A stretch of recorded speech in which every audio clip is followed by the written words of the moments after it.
ನಮಸ್ತೆ ಎಲ್ರಿಗೂ. ಸೊ ಇವತ್ತು ನಾನು ಇಡ್ಲಿ ಮಾಡೋ ರೆಸಿಪಿ ಹೇಳ್ತಾ ಇದ್ದೇನೆ. ಇಡ್ಲಿ ಎಲ್ರಿಗೂ ಗೊತ್ತುಂಟು, ಆದರೆ ಎಂತ ಅಂದರೆ ಇದಕ್ಕೆ ಉದ್ದಿನ ಬೇಳೆ ಹಾಕದೆ ಇಡ್ಲಿ ಮಾಡೋದು. ಉದ್ದಿನ ಬೇಳೆ ನಂಜಿ ಅಲ್ವಾ, ಸೊ ಅದು ನಂಜಿ ಇರ್ತದೆ. ಅಂದರೆ ಗಾಯ ಆದವರಿಗೆ ಮತ್ತು ಪ್ರೆಗ್ನೆಂಟ್ ಅಂದರೆ ಡೆಲಿವರಿ ಆದವರಿಗೆಲ್ಲ ಉದ್ದಿನ ಬೇಳೆ ಎಲ್ಲ ಕೊಡೋದಿಲ್ಲ. ಸೊ ಹಾಗಾಗಿ ನಾವು ಉದ್ದಿನ ಬೇಳೆ ಹಾಕದೆ soft idli, soft normal idli ಥರನೇ ಆಗ್ತದೆ.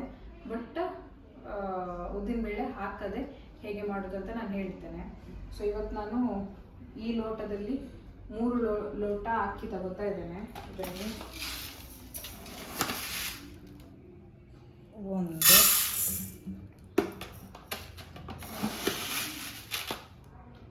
2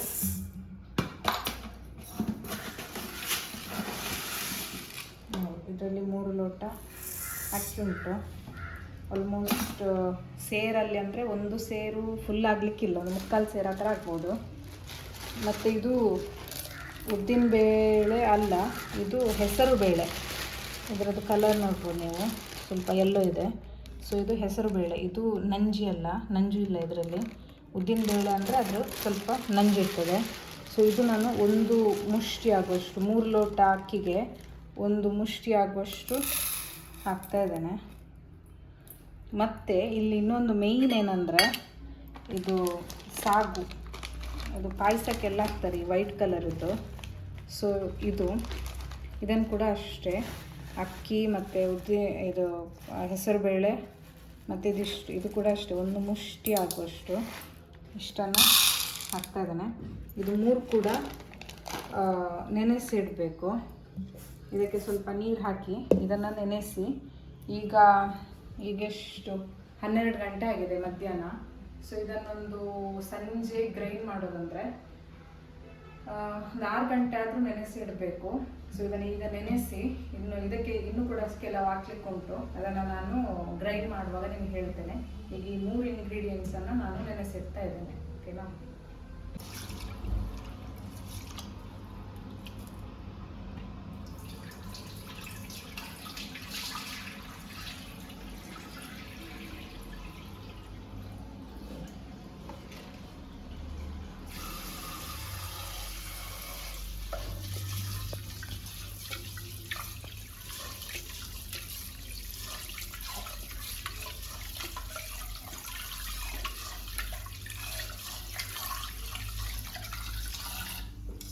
ಇದನ್ನು ಒಂದು 3 ಸರ್ತಿ ಆದರೂ ವಾಶ್ ಮಾಡಬೇಕು.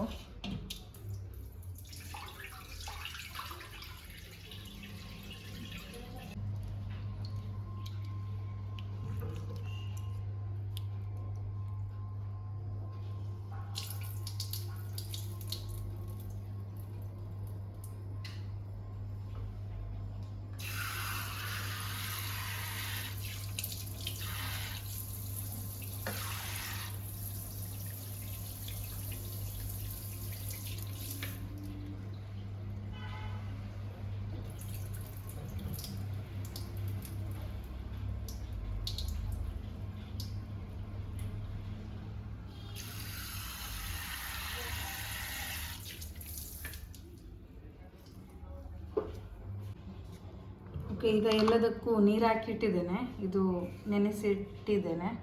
ಸೊ ಇದನ್ನು 6 hours ಆದಮೇಲೆ ಮತ್ತೆ ಗ್ರೈಂಡ್ ಮಾಡುವ. ಓಕೆ, ಈಗ ಇದು ನೆನೆಸಿಟ್ಟಾಗಿದೆ, ಇದು ವಾಶ್ ಮಾಡಿ ಆಯಿತು. ಇದು ಕೂಡ ಈಗ ನೋಡ್ಬೋದು ಸಾಫ್ಟ್ ಆಗಿದೆ. ಮತ್ತು ಈಗ ಇದರಲ್ಲಿ ನಾನು ಅವಲಕ್ಕಿ ಕೂಡ ನೆನೆಸಿಟ್ಟಿದ್ದೇನೆ. ಅವಲಕ್ಕಿ ತುಂಬ ಹೊತ್ತು ನೆನೆಸಿಡ್ಲಿಕ್ಕಿಲ್ಲ, ಇದು ಈ ಅವಲಕ್ಕಿ ದಪ್ಪದ್ದಲ್ಲ, ತೆಳುದ್ದು ಅವಲಕ್ಕಿ. ಸೊ ಇದನ್ನು ಒಂದು 30 minutes ನೆನೆಸಿಟ್ಟರೆ ಸಾಕು. ಸೊ ಇದನ್ನು ಕೂಡ ಈಗ ವಾಶ್ ಮಾಡಿ ಇದೀಗ ಸಾಫ್ಟ್ ಆಗಿದೆ. ಈಗ ಇದನ್ನೆಲ್ಲ ಮಿಕ್ಸಿಗೆ ಹಾಕಬೇಕು. ಇದನ್ನೆಲ್ಲ ಈಗ ಮಿಕ್ಸಿಗೆ ಹಾಕಬೇಕು.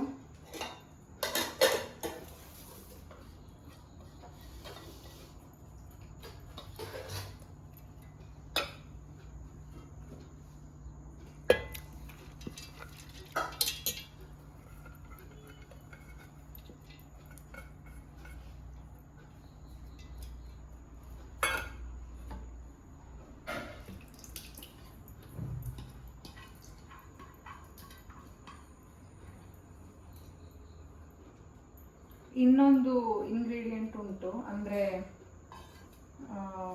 ಈ ಇಡ್ಲಿ ಫುಲ್ ಸಾಫ್ಟ್ ಆಗಲಿಕ್ಕೆ ತೆಂಗಿನಕಾಯಿದ್ದು ನೀರಿದೆಯಲ್ಲ, ಆ ನೀರನ್ನು ಕೂಡ ಬೆಳಿಗ್ಗೆ ಇಟ್ಟು ಮತ್ತು ಗ್ರೈಂಡ್ ಮಾಡೋದಕ್ಕಿಂತ ಮುಂಚೆ ಅದಕ್ಕೆ ಸ್ವಲ್ಪ ಸಕ್ಕರೆ ಹಾಕಿ ಅದನ್ನು ಮಿಕ್ಸ್ ಮಾಡಿ ಹಾಕಿದರೆ ಇಡ್ಲಿ ತುಂಬ ಸಾಫ್ಟಾಗಿ ಬರ್ತದೆ.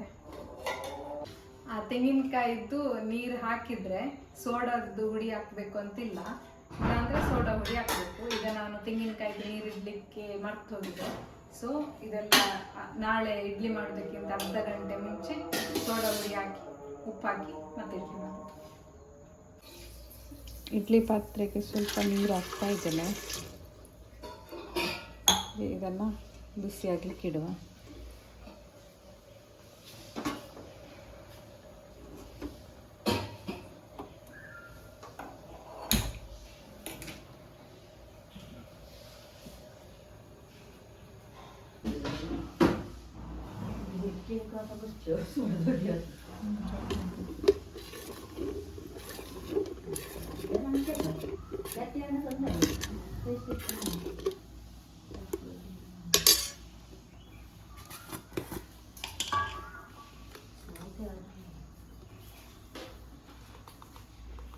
ಇದು ಉಪ್ಪು ಕೂಡ ಹಾಕಬಹುದು. ಯಾವ ತಪ್ಪೆ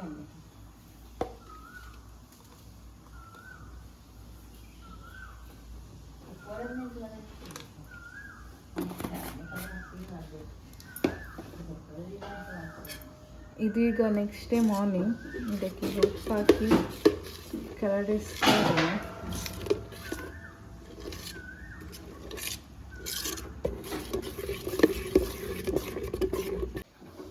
ಹಾಗೆ ಇದಕ್ಕೆ ಎಣ್ಣೆ ಹಾಕುವ ಎಲ್ಲದಕ್ಕೂ.